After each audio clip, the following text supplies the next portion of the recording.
Hello my all C aspirants. कैसे हो आप लोग?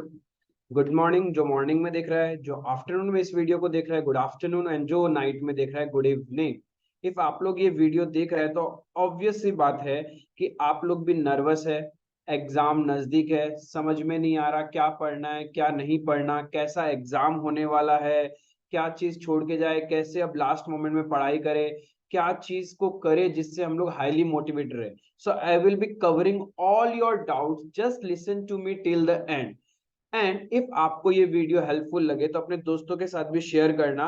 आई विल बी डिस्कसिंग कि क्या स्ट्रेटेजी अभी आपको करना चाहिए सो दैट आपके एग्जाम बेस्ट से बेस्ट तरीके से आप क्लियर कर लो एंड कोई भी प्रॉब्लम आपको नहीं आएगी। तो चलो स्टार्ट करता है। सबसे पहले नर्वस है भैया, समझ में नहीं आ रहा है अब क्या करें। कुछ टॉपिक्स हो गया, कुछ नहीं हुआ, कुछ रिवीजन बाकी है। पहला बात तो है टेक अ पॉज। अपने आप को समय दो। Speak with your self. बोलो कि तुमने जो पढ़ा है अच्छा पढ़ा है एंड वो बेस्ट जाएगा।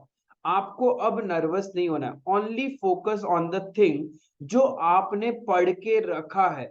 अभी आप लोगों को कोई भी बड़ा नया टॉपिक टच नहीं करना है जो आपको डराए या नर्वस कर दे। जस्ट फोकस जो चीजें आपने कर रखी है, बार बार उन्हीं चीज को अच्छे से रिवाइज करो। भैया क्या कोई टॉपिक छोड़ के चले जाए? मैं रिकमेंड नहीं करूंगा कि आप कोई भी सब्जेक्ट का टॉपिक छोड़ के जाओ। बट हाँ, पॉसिबल नहीं है कि जो चीजें छूट गई हम उसको कवर करें। तो फिर क्या करें? एटलीस्ट आप अपने स्टडी मेट के बेसिक कंसेप्ट उस चैप्टर से करके जाओ। इफ आप वो टच करके जाओगे तो माइट बी पॉसिबल कि एग्जाम हॉल में आपका जो स्ट्रॉन्ग टॉपिक था उसमें से आईसीआई ने कुछ टफ क्वेश्चन पूछ लिया, लेकिन जो टॉपिक आप छोड़ के जाना चाहते थे उसमें से बहुत एक लेमैन सा क्वेश्चन आ गया।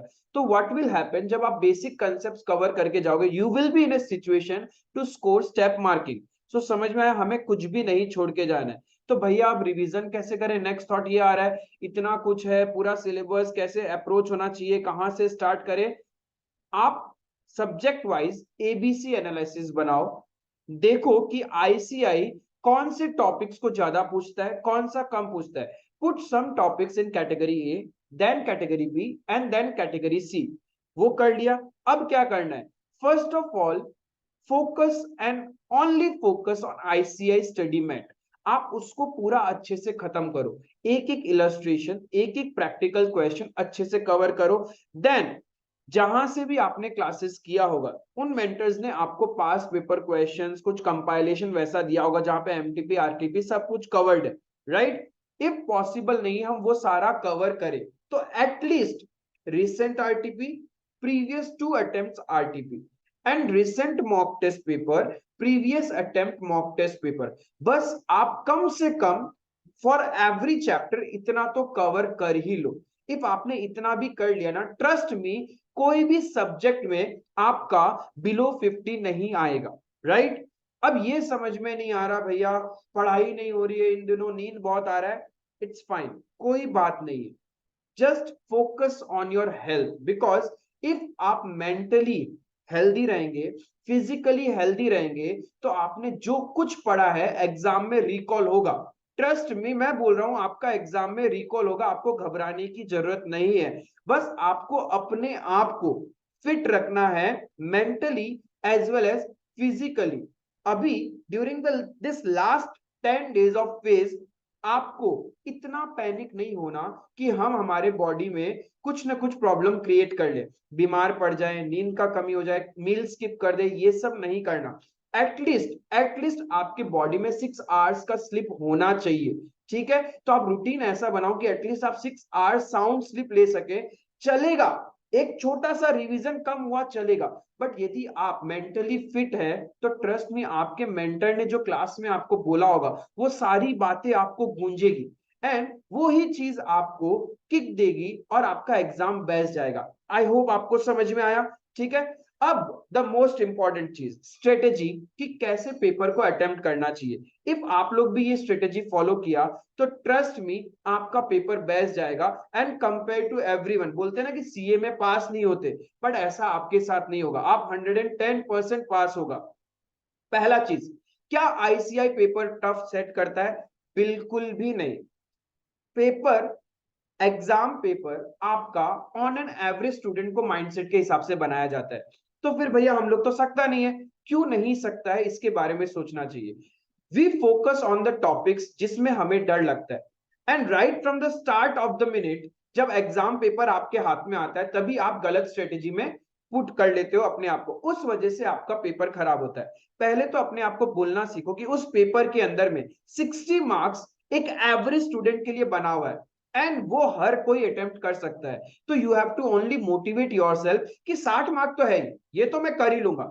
60 मार्क्स, 120 मार्क्स में से 60 मार्क्स तो मेरे लिए है। बस आपको ये अपने आप को बोलना है, देखना आपकी नजरें उन टॉपिक्स को ढूंढना स्टार्ट कर देगी जो आपके लिए बने हुए। अब कैसे पेपर स्टार्ट करना है? The time you get the paper you have 15 minutes reading time, right?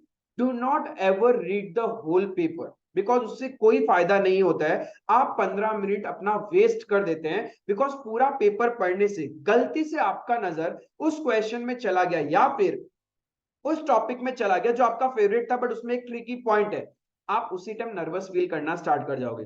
Better है एक क्वेश्चन आप लोग पिक करोगे जो एग्जाम का हैवी वेट टॉपिक है, ठीक है, and devote your complete 15 minutes towards that topic. यदि आपने 15 मिनट उस टॉपिक को दे दिया तो सोचो जब एग्जाम स्टार्ट होगा तब नेक्स्ट 15 टू 20 मिनट्स में you were able to cover your 15 to 20 marks, and आपका मोटिवेशन अपने आप से हाई हो जाएगा कि मैंने 15 से 20 मार्क्स तो पहले हाफ एन आवर में कर लिया है, एंड वो भी एकदम अच्छे से। जो एक बड़ा टॉपिक था जिसको पढ़ने के लिए मुझे पेशेंस चाहिए था, मैंने 15 मिनट्स तो एग्जैक्टली उसको एक्स्ट्रा टाइम दे ही दिया, राइट? समझ में आया? हमें पूरा पेपर नहीं टच करना है, just we will pick up one question, and that too should not be the compulsory one, because compulsory question तो हमें करना ही है।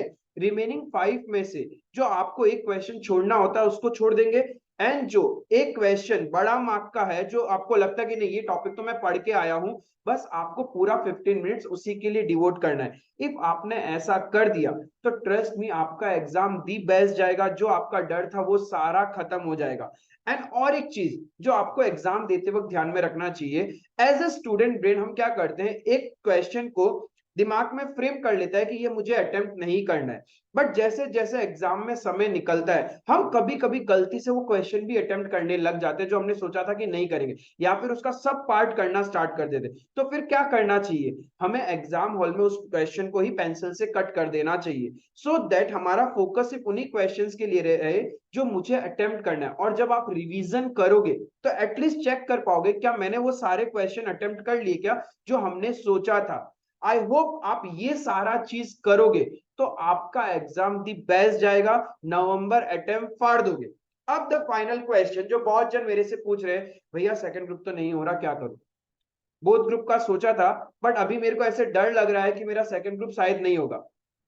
आज से, अभी से आप सिर्फ पहले फोकस करो ग्रुप 1 पे।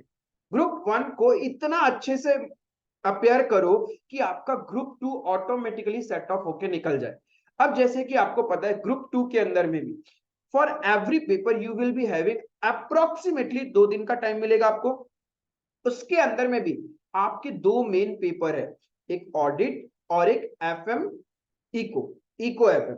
बस ये 2 पेपर या फिर ईआईएसएम, दोनों में से कोई एक पेपर उठाना है, एंड मोस्ट प्रोबेबली जिसका थ्योरी स्ट्रांग है वो ईआईएसएम उठाएगा और जिसको प्रैक्टिकल से प्यार है वो इको एफएम पे फोकस करेगा।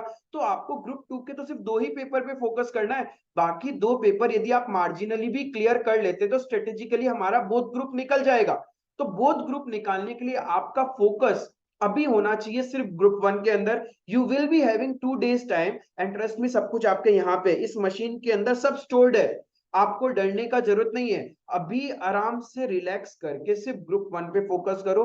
ग्रुप 1 अच्छा चला गया तो हम ऑलरेडी मोटिवेटेड रहेंगे, एंड देखना ग्रुप 2 भी आपका निकल जाएगा। हाँ, प्रोवाइडेड आपने पहले से सर्टेन चैप्टर्स कर रखे हैं, अपनी क्लासेस खत्म कर रखी है, तो देखना कोई इजी वे में कोई प्रॉब्लम क्रिएट नहीं होगा, इजीली ग्रुप 2 भी निकल जाएगा। तो डोंट टेक टेंशन, पैनिक मत करो।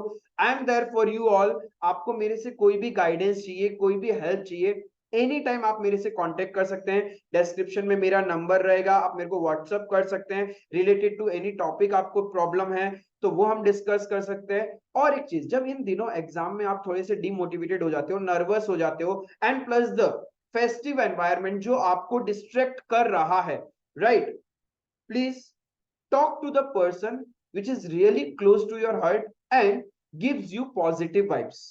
It may be your parents, it may be your friends, it may be your mentors, जिससे आपको लगता है कि आपको पॉजिटिव वाइब्स मिलता है, आप उनसे 10 मिनट बात कर लो, 15 मिनट बात कर लो, राइट, एंड देखना आप पूरा रिलैक्स फील करोगे। एंड आप ये भी कर सकते हैं, you can visit the nearest temple, मंदिर में जा सकते हो, गुरुद्वारे में जा सकते हो, मस्जिद में जा सकते हो, जहां पे आपको रिलैक्स फील मिले, ठीक है, बिकॉज जितना काम डाउन आप रहोगे उतना अच्छा पेपर जाएगा। तो प्रॉमिस करो आप लोग मुझे कि ये सारा चीज आप फॉलो करोगे, एंड एक बार एग्जाम अच्छा चला गया, इफ जो बातें मैंने बोली है आपने फॉलो किया, एंड एग्जाम बेस्ट जाना ही है, जाएगा नहीं, जाना ही है, मैं बोल रहा हूं एग्जाम बेस्ट जाएगा, इस बार नवंबर फाड़ देगा अपन, और चला गया, तो प्लीज मुझे कमेंट जरूर करना।